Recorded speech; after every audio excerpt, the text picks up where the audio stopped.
Halo, jumpa lagi bersama saya dalam studi Al-Quran. Kita ketahui bahwa umat Islam sangat meyakini bahwa Al-Qurannya itu merupakan wahyu Allah, langsung dari Allah. Apa yang tertulis di dalam Al-Quran itu merupakan kata-kata Allah. Sedangkan Muhammad itu diyakini sebagai penerima wahyu. Wahyu Allah hanya diterima oleh Muhammad. Ya, ini satu fakta iman bagi umat Islam. Karena Allah yang memberi wahyu itu adalah sempurna, tentulah hal ini membuat kitab yang dihasilkannya itu menjadi kitab yang jelas. Ya, ada banyak ayat Al-Quran yang menegaskan bahwa Al-Quran itu adalah kitab yang jelas. Tapi benarkah Al-Quran itu sungguh kitab yang jelas? Pada kesempatan studi Al-Quran kita kali ini, kita akan coba mengupas tema ini. Sebagaimana studi kita lainnya, ini merupakan sebuah kajian yang logis. Nah, ketika orang membaca Al-Quran dengan menggunakan akal sehat, ya, dengan menggunakan logika, orang akan langsung menemukan pertentangan-pertentangan dalam Al-Quran. Ya. Nah, kita akan melihat pertentangan tersebut. Ya, setidaknya ada dua saja yang kita tampilkan di sini. Yang pertama itu soal langsung atau perantara, lewat perantara. Ya. Al-Quran, apakah dia langsung atau melalui perantara? Langsung itu berarti dari Allah, ya, tidak ada perantara lain. Sedangkan kalau dikatakan perantara itu dari Jibril, ya. Dua hal ini merupakan satu kebenaran karena dasarnya adalah Al-Quran sendiri, ya. Dikatakan Al-Quran itu langsung dari Allah itu dapat ditemukan dalam beberapa ayat Al-Quran seperti berikut ini. Sedangkan Al-Quran dari Jibril itu dapat ditemukan juga dalam beberapa surah Al-Quran. Nah, menjadi pertanyaannya, mana yang benar? Ya, dari Allah atau dari Jibril? Al-Quran itu. Ya, akhirnya ada umat Islam yang mengatakan Al-Quran itu dari Allah dan juga dari Jibril.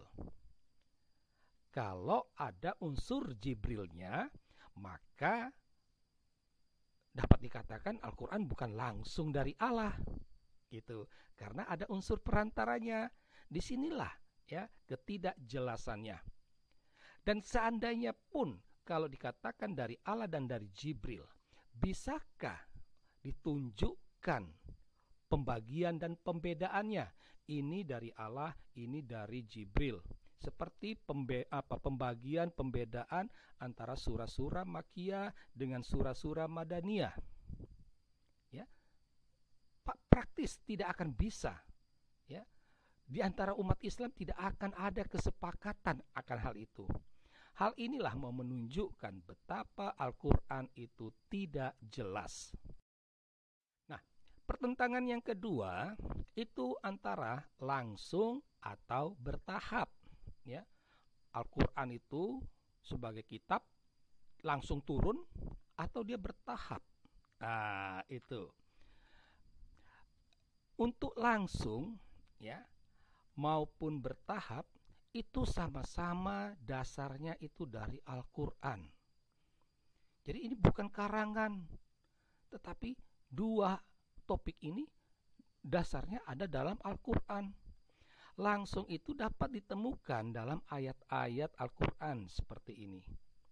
Sedangkan bertahap juga dapat ditemukan dalam ayat-ayat Al-Quran. Ya. Dikatakan langsung karena di sana dikatakan Allah menurunkan kitab. Jadi kan kalau kitab itu sudah satu buku, di situ kumpulan ayat-ayat wahyu-wahyu Allah. Nah, jadi langsung, jadi buku dari surah uh, Al-Fatihah sampai surah An-Nas tak dikasih kepada Muhammad. Seperti itu logikanya. Sedangkan bertahap itu artinya Allah menurunkan ayat per ayat, ya. Jadi dia seperti ada dalam surah dikatakan ayat Al-Qur'an itu diturunkan berangsur-angsur. Jadi tidak sebagai suatu kitab. Nah, tapi menjadi pertanyaannya mana yang benar? Ya. Ini menunjukkan tidak jelas, ya. Dan sekali lagi di sini tampak Al-Quran itu tidak jelas.